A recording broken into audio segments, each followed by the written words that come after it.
Do you have an area that's in need of some auxiliary heat? Maybe you've got an off-grid cabin here like what we've got. Maybe you've got a garden shed, a workshop, or even a garage that needs some auxiliary heat. If you do, you're going to want to watch this video as I show you a new toy that I just bought, something I think you'll be interested in.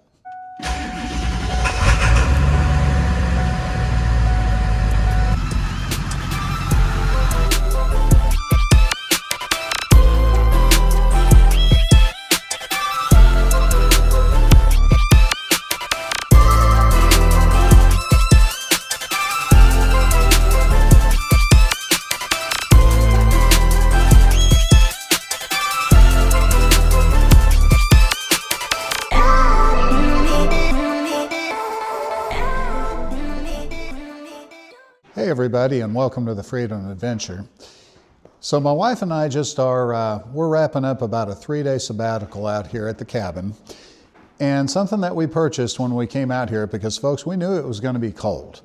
The first day we were out here, it was actually not bad at all. It was around 70 degrees, which was amazing. Hey bub. But it didn't stay 70 degrees. That was the first day. Now day two, that was substantially colder, and we're probably talking anywhere between about 40 and 50 most of the day. And overall, while you're outside working, that's not bad. That's really not bad at all. But I got to tell you, it wouldn't have been possible without this heater here sitting next to me. Now, I will say, it did a pretty good job of keeping the cabin warm, especially that first night, because it really just didn't get very cold at all. But last night it did get a little bit chilly. But you have to keep in mind that this cabin is less than 1,000 square feet. I believe right now it's about 760 square feet, but there's no insulation. Heck, there's no ceiling in it for that matter. And it's just a cabin shell. We just decided we were going to come up here just to do some camping and enjoy our newfound property. So when I woke up this morning, it was about 32 to 35 degrees outside. And inside here in the cabin, it was roughly 10 to 12 degrees hotter than what it is outside. Now that sounds pretty crazy, but it actually felt pretty good. You got to keep in mind, there's no wind in here, so this is really pretty effective. And folks, when you come in from outside and you've been working and you stand in front of this, it's got the same type of effect as standing in front of a campfire, which is absolutely amazing. Like, it makes you feel human once again. If you've been out there for a while, or if you're super cold, just being able to stand in front of this animal, it's a blessing for sure. Now, just for reference, this is the Mr. Heater 30,000 BTU heater, and it runs on propane. It's also a dual unit. You could run it on natural gas too, but we've got the propane connection for it because that's all we've got. There's really not a whole lot to say about the heater itself. It's super easy to put together. I did have to buy an adapter kit, which included, I believe, a 12-foot hose and a little right angle connector that screws into the bottom of the unit. And you just use some basic gas line Teflon tape in order to screw that fitting in. It's pretty hard to booger this up. However, like I said, it wouldn't have been possible to come out to the property here today without this. And the reason we purchased this is once we get this cabin built, we're going to have a wood-burning stove in here for our primary source of heat. We're surrounded by wood, we're surrounded by trees, and we're probably not going to run out of that anytime soon. But when we leave and we go into town, or maybe we leave for a day or so and come back, that fire is not going to be burning anymore, so we needed a backup source of heat, which is, of course, our Mr. Heater. I'm pretty excited about it, though, because overall, given the limitations of this cabin, it really did do a pretty good job. The downside? Well, there's moths in this cabin, and when you turn the lights out, you go to bed, and this thing is a source of light, and it does attract moths, and I would assume, you know, any other insects that are flying around in your room. In our case, it just happened to be moths. As a matter of fact, you can't see it right now, but across that bottom ledge there's a bunch of incinerated moths. One downside to using this thing is it is kind of propane hungry. And it even said it, I believe, in a description I read for the heater somewhere, but you're probably going to want to go with a much bigger propane tank than the little 5-gallon tanks that we had. We just had several of those things laying around the house, so we grabbed a few, had them filled up, and then we came out here. I will say that we hooked this tank up last night, probably about 10 o'clock at night. maybe 10:30-ish, because we were squeezing the last bit of propane out of a couple other tanks we had. So I'm going to say we hooked this thing up at about 10:30 p.m. And right now it is about 10:30 a.m. and we've been running this on the low setting. I believe there's settings 1 through 5, and I want to say this is on 1.5, and it has been now for pretty much about 12 hours. However, if you're running on a partial bottle or whatever, I wouldn't want to trust it and go to bed because you're probably going to wake up cold. But yeah, this is just kind of a micro video. I'm not going to go over too much of it. If it's something you're interested in, if I could find the link, I'll definitely drop it in the description if you want to check it out. Price we paid for this was about $300, and folks, once again, it's worth every penny of it when it comes to what we used it for here. But once we get this place insulated, again, 760 square feet, this is rated for 1,000. I really don't think that's going to be an issue. I think it's going to heat our cabin up quite well. And man, for 300 bucks, enough said, you know, I mean, it's a super, super value. I will do just a quick walk around and kind of show you just the basics of the heater though before I get going. All right, so here it is. I'm gonna guess this thing's probably 2.5 feet long, stands about 2 feet tall, and this is designed to be mounted on the wall, so the back side of it is pretty flat.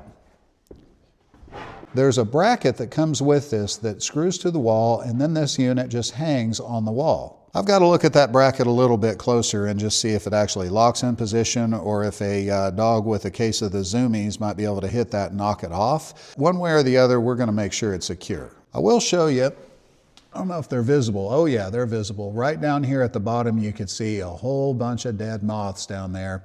And actually, that's not necessarily a bad thing because while you're sleeping, who wants to have those things buzzing you? It actually works as kind of a heater slash bug zapper, I guess, but it does do well at it. Over here, we've got our little bottle of propane. And like I said earlier, this is just a 5-gallon bottle. I don't recommend going with a 5-gallon bottle. I think at minimum, we're going to end up purchasing a 100-gallon. You know, it's still light enough that me and my wife can pick it up and put it in the back of the trailer, but big enough to run this thing for several days without having to really worry too much about running out of propane either. Now that hose that you see hooked up, that was a separate accessory that we purchased for it. And it's got a 2-stage regulator on it that knocks the pressure down in order to run the heater. Now on the bottom of this, if I can see it, or if I can get it in the picture, you could also see that little right angle fitting that screws into the bottom of the heater. Again, super simple install, couldn't be easier to hook up. I'm always a little paranoid about gas leaks, so I had a bottle of soapy water that we sprayed down the connections before we used this, and of course everything did seal, and it works fantastic. So in terms of value for the money, like I said earlier, this thing is a $300 unit. I would absolutely recommend this for you if you've got a little cabin or even a smaller space that you need heat in. Perhaps even a garage. I would say up to probably a 2-car garage, and this thing would do a fantastic job. Now you start getting into a bigger area, anything over 1,000 square feet.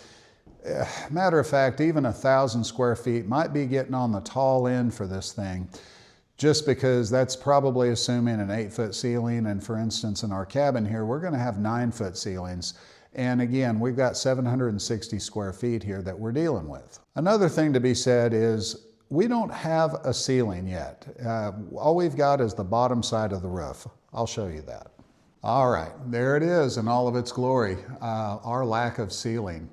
You can see these little string lights up here. We strung those up. This is our first weekend out here at our off-grid cabin. So we needed something, and that's what we had laying around the garage. So we grabbed that, and it's worked out pretty good. They're not near bright enough, but hey, it does the job. If you find yourself in the need of auxiliary heat, this is an excellent candidate for that. It doesn't require electricity because the igniter on this, it actually runs a pilot light, and it's got a battery-powered igniter. Now, of course, you're going to want to have extra batteries on hand for this since you are relying on battery power. But because we are off-grid, I didn't have a source of electricity to run this. Actually, I do have a source of electricity. I've got a solar generator, but the fact of the matter is we don't need it for this. Well, people, before we wrap our weekend up out here at our off-grid cabin, I just wanted to take a few minutes and just shoot a real quick video just to kind of give my thoughts on this particular machine. Again, I would absolutely buy this again. And as a matter of fact, if they offered a bigger one, I might even be interested in that. But again, it comes down to the value with me. For $300 and the capacity to off-grid heat a cabin like this, this is great. Folks, that's really all I've got for you here today. There's going to be several more videos coming in the future. I know our channel has really centralized around the conversion process of an ambulance camper conversion. And if you've been watching that, you probably already know also that the whole reason we've been building that ambulance camper conversion is so we could use it to live in while we basically build out an off-grid property.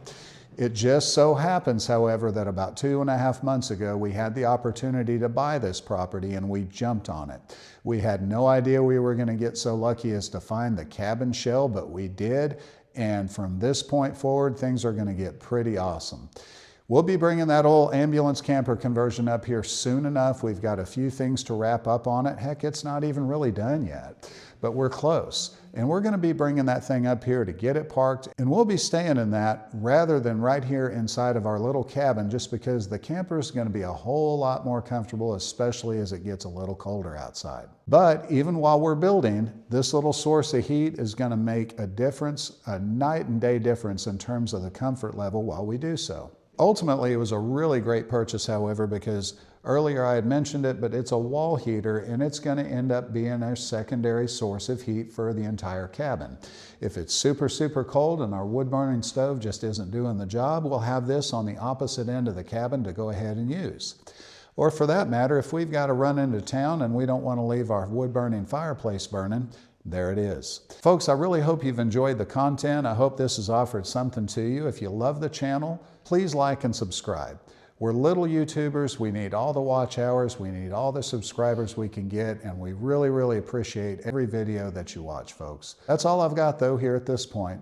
I hope you've enjoyed the video. Stay tuned for more. They're all coming. That's really all I've got here for right now, though. Like and subscribe. There's going to be several more videos on the horizon. Happy adventures, folks.